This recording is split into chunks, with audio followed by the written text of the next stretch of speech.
কেননা কিয়ামতের দিনে কঠিন দিনেতে বাপ ছেলের হবে না, ছেলে বাপের হবে না, মা মেয়ের হবে না, মেয়ে মায়ের হবে না, স্বামী স্ত্রী হবে না, স্ত্রী স্বামী হবে না।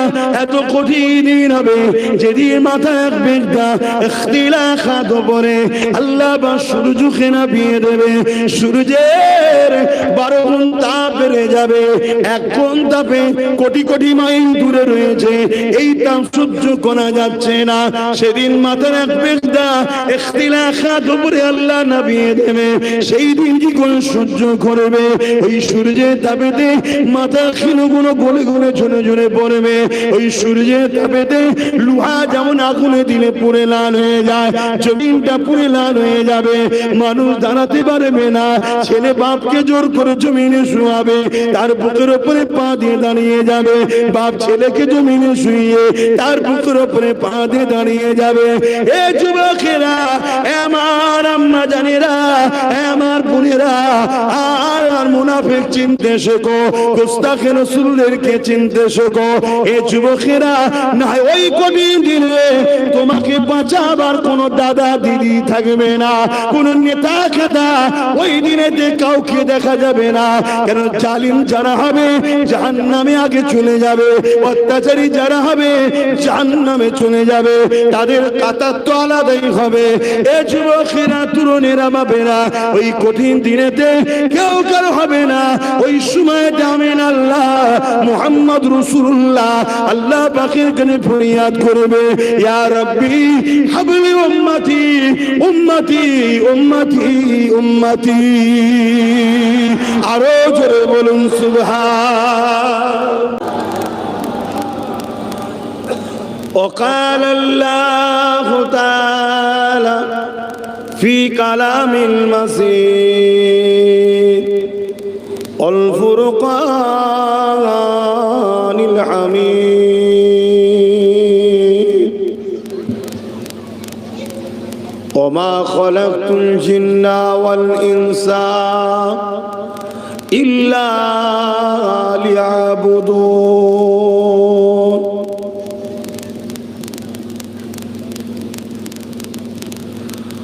وقال النبي صلى الله عليه وسلم من أحب لله وأبغض لله وعاتى لله ومنع لله فقد استكمل الإيمان।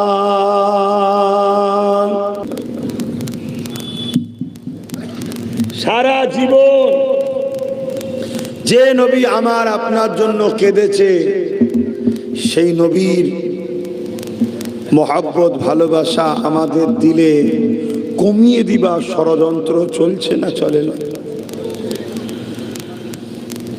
একদল মুনাফিক উলামারাও দেখবেন বছরকে বছর, মাসকে মাস, ঘন্টার পর ঘন্টা জলসা করে, নবী পাকের শান মর্যাদা মাকাম নিয়ে আলোচনা করতে চাই না। আবার একদল উলামা ইমাম আলেম দেখবেন গোস্তাখে রাসূল দুনিয়ার জালিম শাসকদের জন্য হাজারো কথা বলে, কিন্তু আমার রাসূলুল্লাহর পক্ষে কথা বলতে চাই না। আবার একদল মুসলমান দেখবেন সর্বসময় দুনিয়া লাঠি সুটা নিয়ে বিভিন্ন দুনিয়ার ইসলাম বিদ্বেষী নেতাদের জন্য মারপিট করে, কিন্তু আমার রাসূল পাক সাল্লাল্লাহু আলাইহি ওয়াসাল্লামের জন্য দুটো কথাও মুখ দিয়ে বার করে না।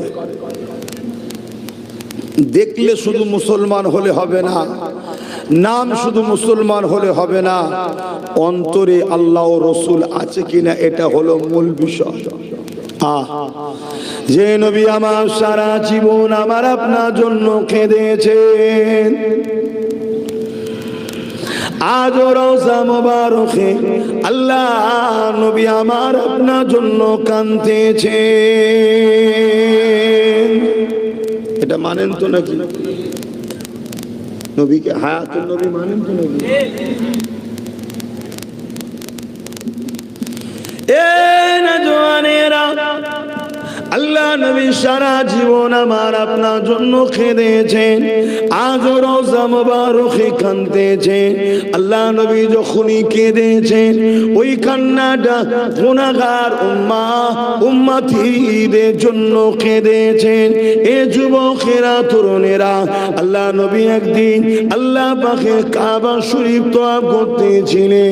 ওই কাবা শরীফ তওয়াফ করতে করতে নবী আমার সিজদায় পড়ে গেলেন। সিজদায় পড়ে গিয়ে চোখে পানি ছেড়ে দিয়ে কাঁদে। আল্লাহ পাক জিবরাইলকে পাঠিয়ে দিলেন, এ জিবরাইল দুনিয়া জমিনে চলে যাও, আমার হাবিব কেন কাঁদে জিজ্ঞাসা করো।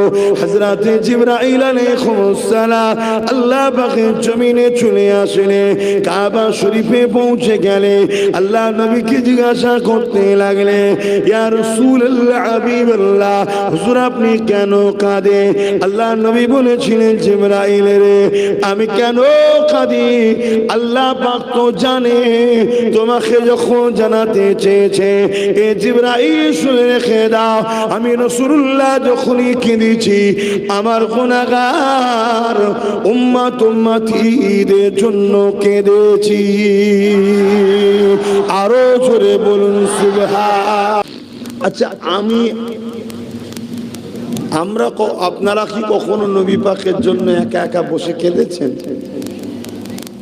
বলে হুজুরের কথা মনে করে, আমার নবী কত কষ্ট করেছে ইসলামের জন্য, জুলুমকে খতম করেছে, অন্যায়কে খতম করেছে, চুরিকে খতম করেছে, খুনকে বন্ধ করেছে, সন্ত্রাসবাদকে মিটিয়েছে আমার নবী। আমি আপনি কখনো মনে করে কেঁদেছি?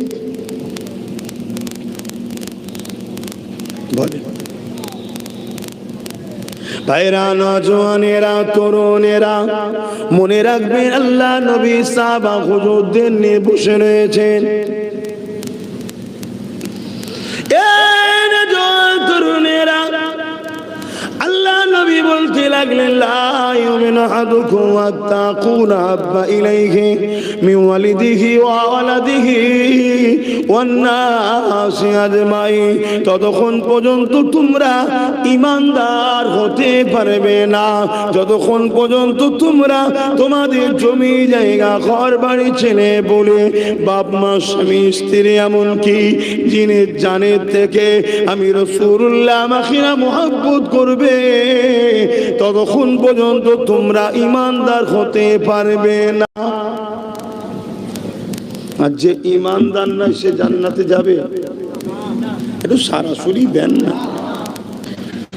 ভাইরা, নওজওয়ান, তরুণেরা, আমার নবী পাকের প্রেমিকেরা, মন দিয়ে শোনেন।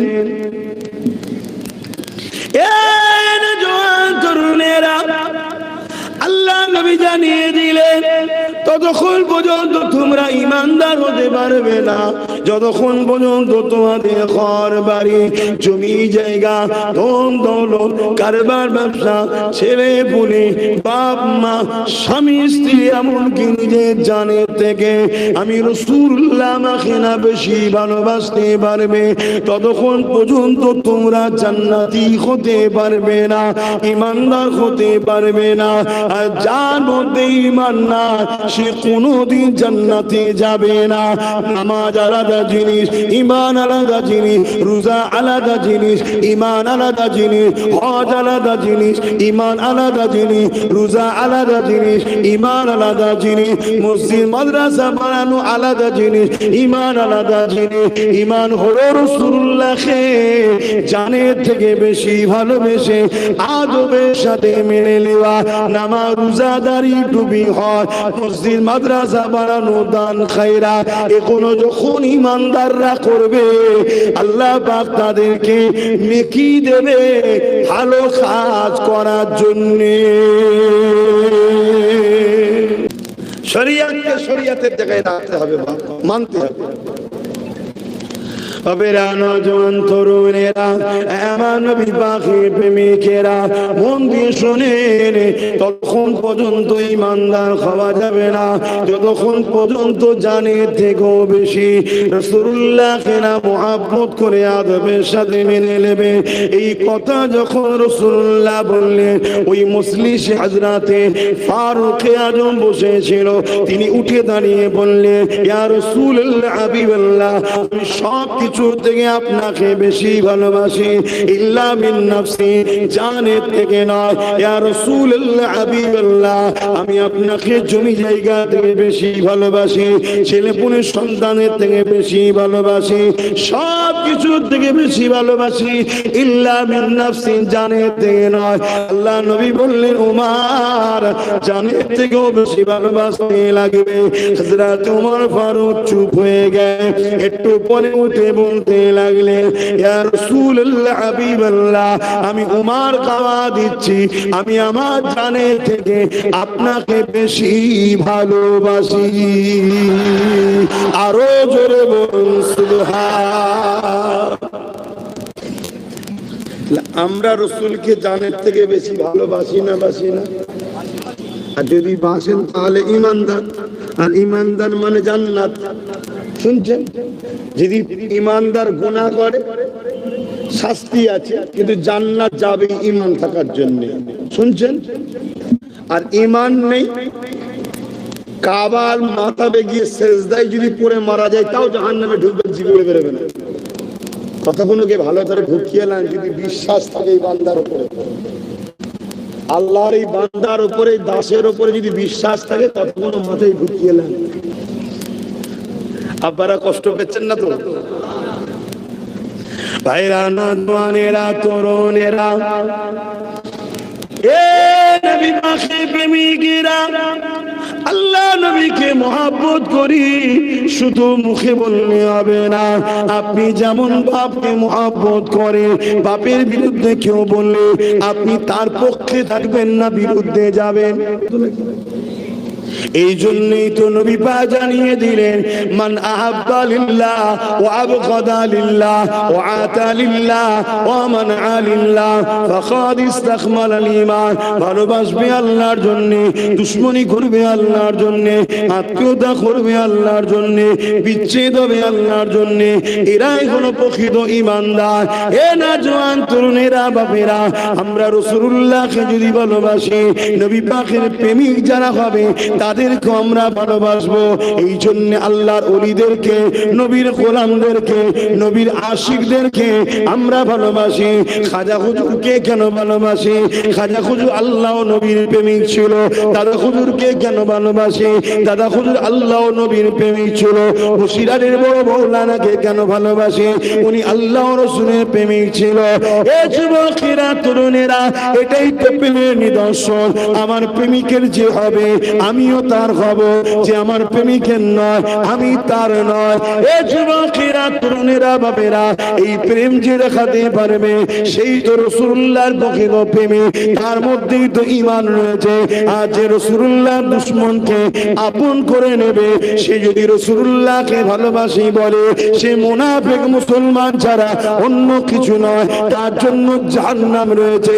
এ যুবকেরা, তরুণেরা, আমার নবী পাকের প্রেমিকেরা তাই বলে দিয়ে যায়, পরিবর্তন হয় বুঝে বুঝে পা ফেলে। আল্লাহ নবী, নূর নবী, দয়ার নবী, যে নবী আমার সারা জীবনটা তোমার আমার জন্য কেঁদেছে, আজও রওজা মুবারকে কাঁদছে।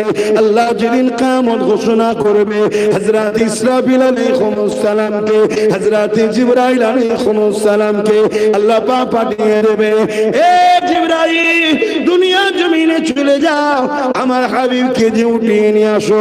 আজকে দিনে আমি আল্লাহ আমার হাবিবের মাথাতে শের মুবারকে শাফাআতের তাজ পরিয়ে দেব। আরো জোরে বলুন সুবহান।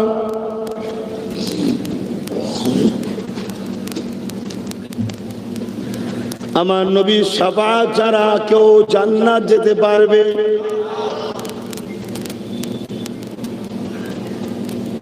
যুবক, আম্মা, বোনেরা, ভাইয়েরা, বাপেরা, মায়েরা, একটু শোনেন মন দিয়ে। নিওয়া না নিয়া সব নিজের নিজের ব্যাপার। আমার কথা নেবেন কি না নেবেন সব নিজের নিজের ব্যাপার, কিন্তু মন দিয়ে একটু শুনেন। কত লোক দুনিয়ায় এলো, সব কিন্তু এক এক করে কবরে চলে গেল। আজ আমি আছি, আপনারা আছেন, একদিন চলে যাবে। আখেরাত কিন্তু বড় কঠিন হবে। একটু বুঝে বুঝে পাপ, একটু বুঝে বুঝে চলে। সব জায়গায় ত্যাগ স্বীকার করা যায়, দুনিয়ায় সব সম্পর্ককে বিচ্ছেদ করা যায়, সব সম্পর্ক থেকে দূরে সরে যাওয়া যায়, কিন্তু আল্লাহ ও রসুল থেকে দূরে সরলে কপাল দুনিয়া আখেরাতে ফেটে যাবে। শুনছেন তো নাকি? আব্বাস সিদ্দিকীকে আজকে ভালোবাসি, কাল থেকে সম্পর্ক কেটে দেওয়া যেতে পারে। কথা বুঝছেন না? আমাকে আনলেন না, আমার সঙ্গে মিশলেন না, কিন্তু আমার রাসূলুল্লাহ থেকে যদি দূরে সরে যাও তাহলে কিন্তু সব বরবাদ হয়ে যাবে। হযরত জিবরাইল আলাইহিস সালাম দুনিয়া জমিনে এসে আল্লাহ পাককে আওয়াজ দিয়ে বলতে লাগবে, ও রাব্বি আল্লাহ পাক, আপনার হাবিব কোথায় রয়েছে? আমি জিবরাইল খুঁজে পাচ্ছি না। কেন এই জমিন সে জমিন থাকবে না, কুল্লু মান আলাইহা ফান, সব কিছু আল্লাহ পানা করে দেবে। গাছপালা, পাহাড় পর্বত, জমি জায়গা কিছুই থাকবে না। নতুন করে আল্লাহ বিচারের জন্য ময়দান তৈরি করবে। এই সময় সাল্লাম জিজ্ঞাসা করতে লাগবে, ও রাব্বি আল্লাহ, আপনার হাবিব কোথায়? আমি জিবরাইল খুঁজে পাচ্ছি না। আল্লাহ পাক সময় বলতে লাগবে, এই জিবরাইল, দুনিয়া জমিনে কান লাগিয়ে লাগিয়ে শোনো, যে জায়গা থেকে দেখবে কান্নার আওয়াজ আসছে, ওই জায়গাতে কান লাগিয়ে লাগিয়ে লাগিয়ে দেখো। যে জায়গা থেকে দেখবে কান্নার আওয়াজ আসছে, ওই জায়গাতে আমার হাবিব তিনা গুনাহগার উম্মত উম্মতিদের জন্য কাঁদতেছে। আরো জোরে বলুন সুবহান। এই নবীকে মহব্বত করেন না? আজও আমাদের জন্য কাঁদছে। সেই নবীর দিনের যারা দুশমন হবে তাদেরকে আমরা আপন করতে পারি। সেই নবীর দিনের দুশমন আমার ভাইও হয়ে যায়, সেই ভাইয়ের সঙ্গে সম্পর্ক রাখা যেতে পারে। খুব সাবধান। আজ পুরো দুনিয়া জুড়ে ষড়যন্ত্র চলছে ইসলাম ও মুসলমানকে মিটিয়ে দিবার। প্যালেস্তাইন আমাদেরকে মিটানো হচ্ছে, মসজিদ আকসাতে বোম চার্জ করা হচ্ছে, সুদানেতে মুসলমানদেরকে গণহত্যা করা হচ্ছে। আমার ভারতবর্ষের উত্তরপ্রদেশ থেকে শুরু করে সর্ব জায়গাতে মুসলমানদের উপরে হত্যা লীলা চলছে। মসজিদ মাদ্রাসাকে পর্যন্ত শেষ করে দেওয়া হচ্ছে। 2002 গুজরাটের মতো দাঙ্গাতে যার হাত রঙিন হয়ে রয়েছে তাকে ফুলের মালা পর্যন্ত আমার রাজ্য সরকার পাঠিয়েছিল, মনে আছে না? এদের সবাইকে দেখতে আলাদা লাগতে পারে, এদের সবার মূল জায়গা হচ্ছে একটাই, ইসলাম ও মুসলমানকে মিটিয়ে দাও। কোন কোন জায়গায় ডাইরেক্ট, আর কোন কোন জায়গায় সংখ্যা যেখানে বেশি আমরা ওখানে ডাইরেক্ট নয়, ওখানে একটু ইনডাইরেক্ট। আস্তে আস্তে ভালোবাসা জন্মে ঘরে ঢুকছে, আস্তে আস্তে প্রীত তৈরি করে কাছে আসছে, তারপরে নিয়ে যে মেরে ফেলার প্ল্যান করছে।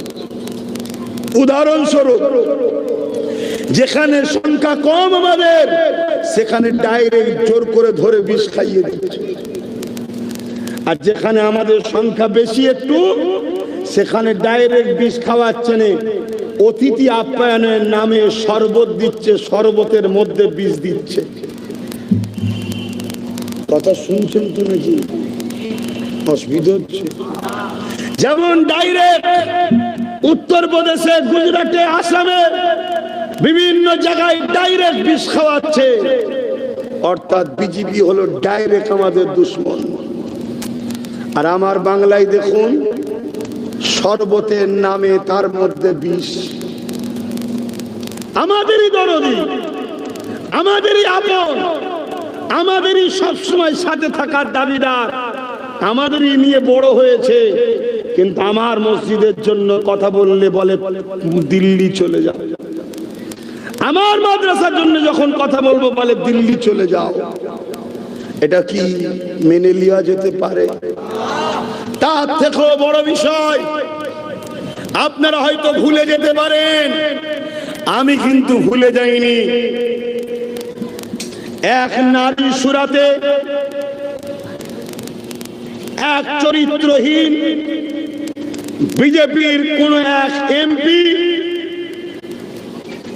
নূপুর শর্মা তার নাম, হযরত নবী মুহাম্মদ সাল্লাল্লাহু আলাইহি ওয়াসাল্লামের পরিবার নিয়ে নোংরা কটূক্তি করেছিল, মনে আছে? জোরে বলুন, মনে আছে? ওই সময় ধর্মপ্রাণ মানুষ তাম বিশ্ব জুড়ে আন্দোলন করছিল। আমার ভারতবর্ষের বিভিন্ন রাজ্যে আন্দোলন হচ্ছিল, আমার বাংলাতেও আমরা যারা নবীকে ভালোবাসি, সংবিধান অধিকার দিয়েছে, আমরাও আন্দোলন করছিলাম। ওই সময় বাংলার প্রাক্তন মুখ্যমন্ত্রী মমতা ব্যানার্জি কি বলেছিল? ট্রেন ধরে দিল্লি গিয়ে আন্দোলন করো, এখানে নয়। বলেছে না বলেন? তাহলে আজকে ভাইপোকে ধরতে এলে আন্দোলন হবে বাংলায়, কোন টিএমসি নেতা মন্ত্রীকে ধরতে এলে, এক কথায় চোরেদের ধরতে এলে আন্দোলন হবে বাংলায়। কোন যদি কিছু সমস্যা হয় তার জন্য আন্দোলন হবে বাংলায়। টাটা কারখানাকে তুলে দিবার জন্য রোড বন্ধ করে হাজার হাজার কোটি টাকা সম্পদ নষ্ট করে এই বাংলায় আন্দোলন হতে পারে। আর আমাদের জানের থেকে প্রিয় নবী মুহাম্মদ সাল্লাল্লাহু আলাইহি সাল্লামের উপরে ওই চরিত্রহীন নারী যখন আঘাত দিয়েছিল, তার বিরুদ্ধে যখন আমরা আন্দোলন করছিলাম, এই বাংলার টিএমসি গভর্নমেন্ট বলেছিল ট্রেন ধরে দিল্লি চলে যাও। দিন আর তাহলে আমাদের কাছে যদি নবী আগে হয়, নবীর প্রেম যদি হৃদয়ে থাকে, আজকে তাহলে আমাদেরও বলা দরকার, ভোট আমাদের কাছে আশা করো না, কেন আমরা নবী মুহাম্মদ রাসূলের গোলাম। আমার নবীর হয়ে বাংলায় কথা বললে যদি তোমার বুকে ব্যথা হয়, আমার নবীর হয়ে আন্দোলন করলে তুমি যদি ট্রেন ধরে দিল্লি যাবার পরামর্শ দাও, তাহলে তোমার মতো অপদার্থকে আমরা ভোট দিয়ে বেঈমান হতে রাজি নয়, এটা বলা কি অন্যায় হবে? দরকার আছে না? হাত তুলে সাক্ষী দাও, কারা বলতে পারবে? কারা বলতে পারবে? হাত লম্বা করে তোলো। এ কথা যে বলতে পারবে না, আমার মনে হয় তুমি নিজেকে প্রশ্ন করো, তুমি বেঈমান কাফের ছাড়া আর কিছু না। আমি চ্যালেঞ্জ যাচ্ছি, কোন মুফতি, কোন মাওলানা, কোন পীর, পীরজাদা মায়ের বেটা যদি থাকে, আমার সঙ্গে আসো চ্যালেঞ্জে। তোরা এত বড় নেমো খারাম, তোরা এত বড় গাদ্দার, তোরা হাজার 2000 ভিক্ষাতে তোর এই শয়তানের পক্ষে দাঁড়াতে মন যায়। আর আমার রাসূলুল্লাহর উপরে যখন আঘাত দেয়, আমরা যখন কেসের ব্যবস্থা করি, কোরআনের উপরে যখন আঘাত দেয়, এই পাশে শয়তানটা কোরআনের বিরুদ্ধে যখন বলল, আমরা হাজার হাজার মামলা করলাম, প্রাক্তন রাজ্য সরকার টিএমসি গভর্নমেন্ট তাকে অ্যারেস্ট করেছে। আর ওয়াকফের জন্য নওশাদ রাস্তায় আন্দোলন করতে নেমেছিল, তাকে নিয়ে যে জেলে ভরা দিল। মানুষের জন্য কথা বলতে গেল, আবার 42 দিন জেলে ভরা দিল। কথা মাথায় ঢুকছে না? ঢুকে নেই। তুমি সন্ত্রাসকে শক্তিশালী করবে, তুমি রসুলের দুশ্মনকে শক্তিশালী করবে, তুমি কোরআনের দুশ্মনকে শক্তিশালী করবে।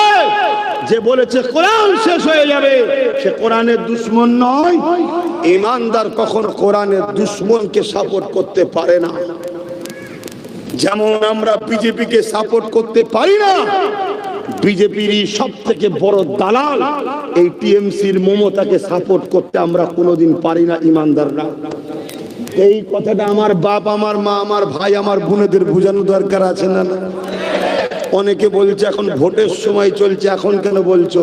আরে আমার দুঃখের দিনে তুমি আমাকে ট্রেন ধরে দিল্লি যেতে বলেছিলে, আমার অকাবের সময় তুমি দিল্লি যেতে বলেছিলে।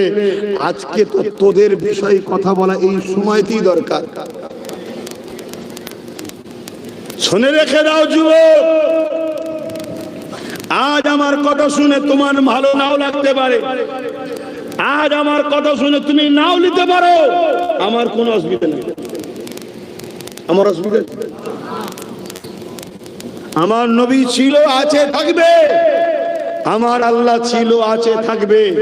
আমার ইসলাম ছিল, আছে, থাকবে। আমার কোরআনকে মিটাতে অনেকে চেষ্টা করেছে, যারা চেষ্টা করেছে তারা মিটে গেছে। আমার কোরআন আজও আছে। আমার কোরআন কিয়ামতের দিনে কোরআনের প্রেমিকদের শাফাআত করে জান্নাতে নিয়ে যাবে। জোরে বলুন সুবহানাল্লাহ।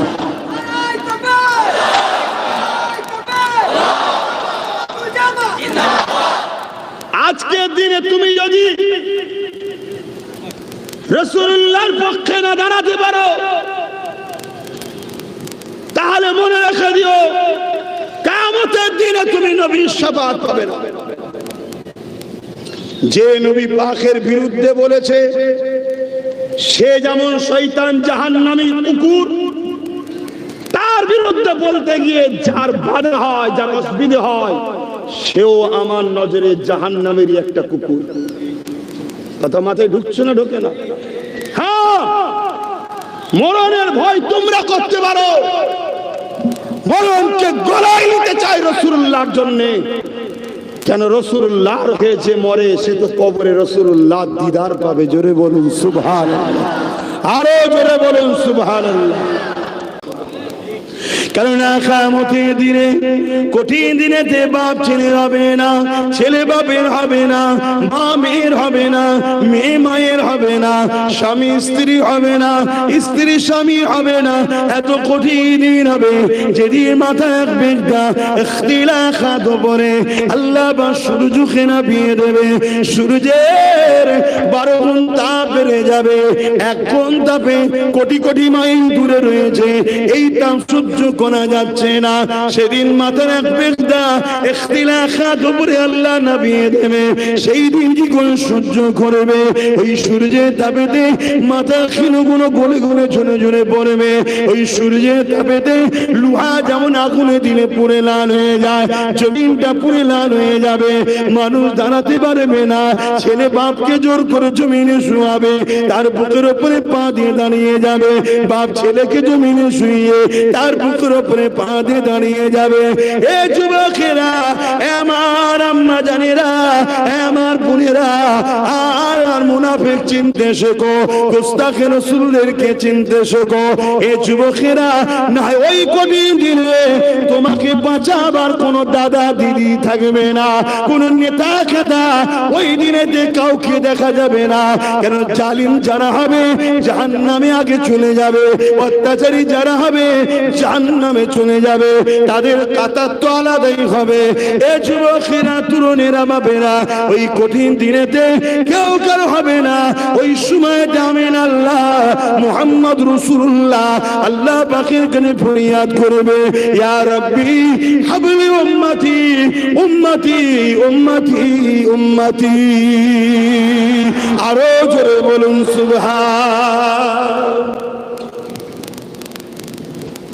সেই নবীর জন্য জান দিতে পারবো বলছি, আর জান না দিতে পারলে, জানের থেকে বেশি মহব্বত না করতে পারলে ঈমানও তো না। সেই নবীর বিরুদ্ধে কেউ চরিত্রহীন নারী কিছু মন্তব্য করবে, আর তার বিরুদ্ধে আমি কথা বলতে যাব, আর আমার রাজ্য সরকার বলবে ট্রেন ধরে চলে যাও, ওখানে না হয় তেল পুলিশ হবে, কেস হবে, মামলা হবে। তাহলে মনে হয় ওরই বিরুদ্ধে আন্দোলনকে রুখতে চাইছে না চাই না? তাহলে ওর দলের লোক নয়? তাহলে বলুন সেটিংটা কোথায়? আর আজকে যদি বলেন আপনি জলসার মাহফিলে এসে এ কথা বলছেন কেন? একটা কারণে বলছি, একটা কারণে, এরা আমার ইসলামের দুশ্মন। তাই ইসলামিক জলসার মাহফিলে ইসলামের দুশ্মনের বিরুদ্ধে বলা যাবে না, যাবে না।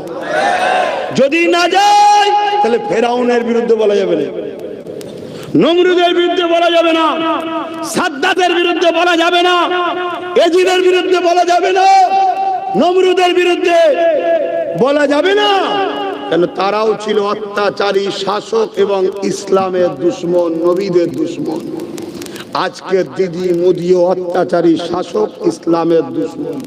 একজন হুজুর হিসাবে নবিয়ানা মেম্বারে নবীর দুশ্মনদের বিরুদ্ধে নবীর উম্মতকে সজাগ করিয়ে তাদের থেকে দূরে থেকে ঈমান বাঁচাবার জন্য চেষ্টা করা দরকার আছে না? তবেই তো জলসা। নয় জলসা করে কি হবে? যদি কাফেরই হয়ে গেল, বেঈমান হয়ে গেল, জলসা কি হবে? যদি কাফের বেঈমান হয়ে গেল তো মসজিদ বেনি কি হবে? কাফের বেঈমানের নামাজ পড়ে কি হবে? শুনছেন? সব বক্তা মুলি সাহেবের সঙ্গে আব্বাসকে মিলাবেন না। শোনো, মন দিয়ে শোনো। আজকে জানিনি, হায় হায় হায় হায় হায়, এমনও কথা বলে ফেলছে আগুনে ঝাঁপতে দেবে। কি বলছে? আগুনে ঝাঁপতে দেবে। লজ্জা করার কিছু নেই, লজ্জা করার কিচ্ছু নেই। কেন? সে ভালো ঘরের ছেলে ঠিকই, তার বাপ ভালো, তার মা ভালো, তার পরিবার ভালো, তারা ভাইরা ভালো, সব ভালো, কিন্তু সে যে দলের নাম লিখে গেছে হলো ইসলামের দুশ্মনের দল।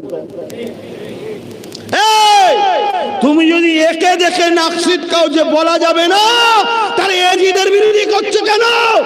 এজিদ তো সাহাবীর বেটা, মুআবিয়া হুজুরের ছেলে ছিলেন। মুআবিয়া হুজুর ছিল সাহাবী। সাহাবীর ছেলে, ঠিক সাহাবীকে সম্মান করব। সাহাবীর জুতোর চোখে ধুলো, কি বলে, চোখে জুতোর ধুলো চোখে সুরমা বানাবো। কিন্তু মুআবিয়া হুজুরের বেটা এজিদ আমার ইমাম হোসেনের বিরুদ্ধে গিয়েছিল, এজিদের গুণ গাইবো নাকি? সাহাবীর বেটা কি করা যাবে বাবা, বলা যাবে এরকম ব্যাপার নাকি? না। কেন? এজিদ ছিল আমার রাসূলুল্লাহর দ্বীনের দুশ্মন, এজিদ ছিল জালিম, এজিদ ছিল অত্যাচারী, এজিদ ছিল খুনি, এজিদ ছিল বদমাইশ। শুনছেন তো নাকি? হ্যাঁ, তাহলে বলো, মুআবিয়া হুজুরকে সম্মান করতে হবে।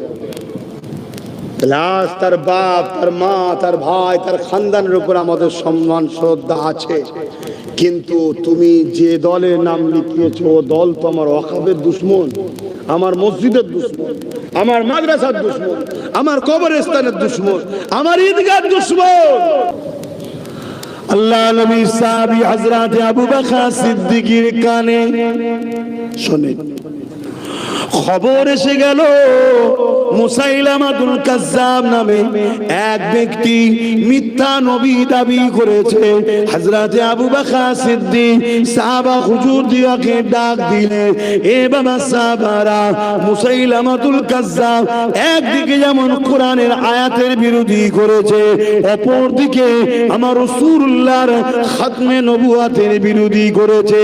মুহাব্বত কাকে বলে একটু মন দিয়ে শোনে। শুধু বলবেন নবীকে ভালোবাসি, আর ঝান্ডা ধরে বেড়াবেন নবীর দ্বীনের দুশ্মনদের।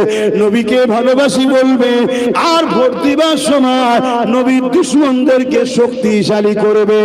এই গাদ্দারির শাস্তি আল্লাহ দেবে আপনাদের।